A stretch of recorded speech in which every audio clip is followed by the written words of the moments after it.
Well, hello, everybody. Sisters and brothers, we are in a 911 emergency when it comes to our democracy. And it's so important that we not miss this moment, that we misapprehend the gravity and the significance of what we will do in this moment. I've only been in the Senate a little while.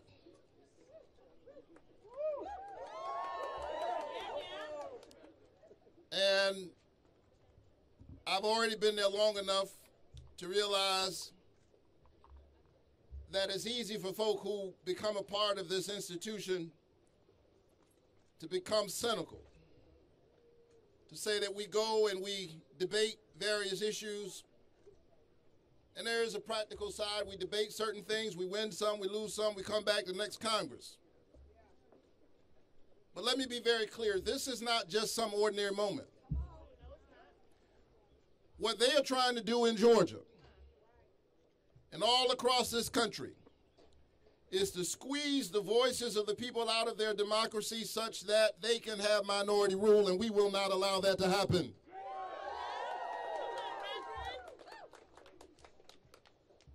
I'm a proud son of Georgia. Don't talk bad about my state. I love Georgia. And all of you out here owe a debt of gratitude to Georgia. Right? Who would have thought that at the end of the election on November 4th, that we would be waiting to see who would have the majority in the Senate? And who would have thought that both of those seats that we needed to win would be in one state? And of all the states, it would be Georgia. And who would have thought that Georgia would deliver? But Georgia delivered. And my mother, who grew up in Waycross, Georgia. Y'all know where that is? Waycross, Georgia. My mother grew up in the 1950s picking somebody else's cotton and somebody else's tobacco. But because this is America, the 83-year-old hands that used to pick somebody else's tobacco and somebody else's cotton picked her youngest son to be a United States Senator.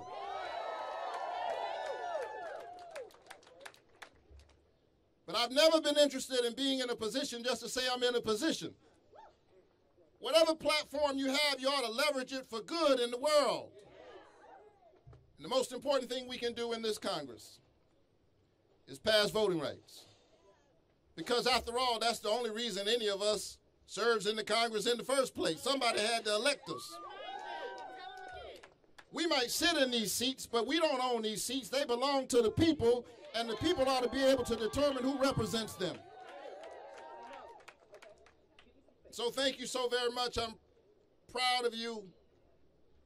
I'm inspired by you. I'm going to fight the good fight. Are you with us? Are you ready to fight? Are you ready to stand up for voting rights? Are you ready to pass voting rights no matter what? So don't be fooled now. Because some folk are saying, well, we're for voting rights, and so let's just pass the John Lewis Voting Rights Advancement Act. This is not a decision between either or, it's both and. We need the John Lewis Voting Rights Advancement Act. It has a powerful tool called pre-clearance. And pre-clearance stopped a whole lot of bad things happening for decades. It meant that states with a history of discrimination, like my beloved state of Georgia. I mean, think about the arc of our history. When I was born in 1969, Georgia's two senators were Richard B. Russell and Herman Talmadge, two art segregationists. Herman Talmadge's father was Eugene Talmadge, the governor of Georgia. who said, we in the South love the Negro in his place. And his place is at the back door. But because this is America, because we always have a path to make our country greater, I now sit in the seat that Herman Talmadge used to sit in.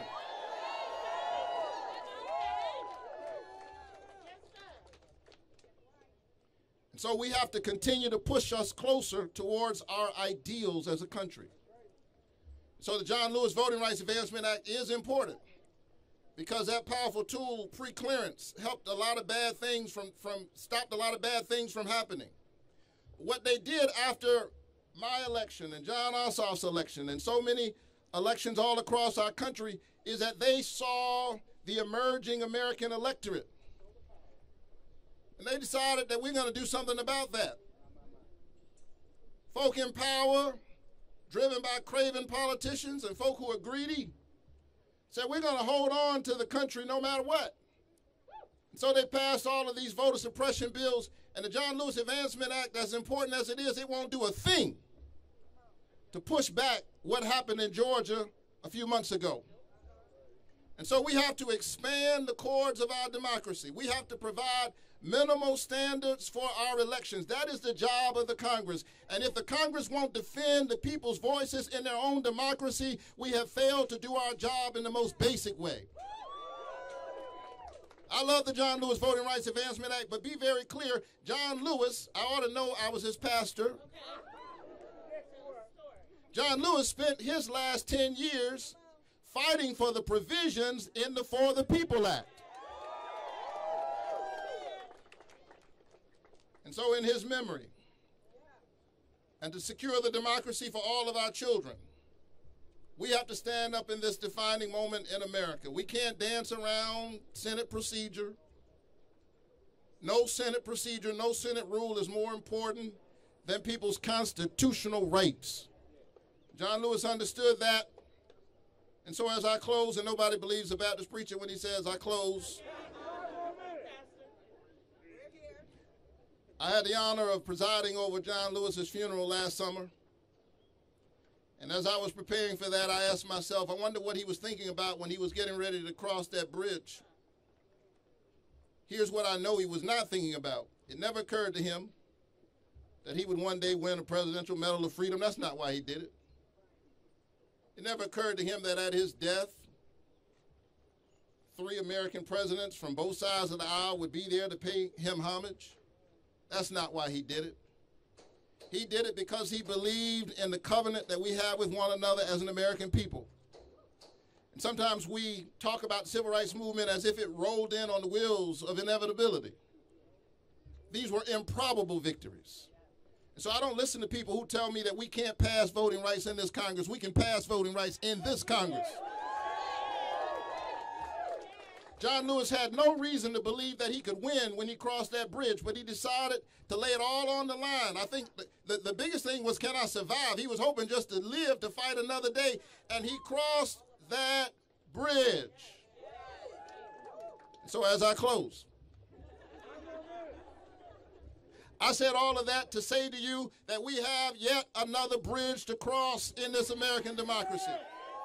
We have to make sure that black people can vote, that brown people can vote, that young people can vote, that women can vote. We've got to make sure that everybody has a voice in their democracy and that working people have access to the polls. That's why we got to have drop-off boxes. That's why we got to have early voting. And we will not allow them to steal our democracy. So in the name of John Lewis, who told us to keep crossing every bridge and to keep stirring up good trouble, in the name of Medgar Evers, who was shot down like a dog in his own driveway, in the name of Fannie Lou Hamer, who said, I'm sick and tired of being sick and tired, in the name of Viola Luiso, a white woman who died because she understood that this is the covenant we have with one another, in the name of Schwerner, Cheney, and Goodman, 2 Jews and an African American who stood up for voting rights, we must stand up in this defining moment in America. Are you ready to fight? Are you ready to fight? Are you ready to fight? Let's stand together. Let's work together. Let's vote together. Let's pray together. Let's hope together. Together we will win.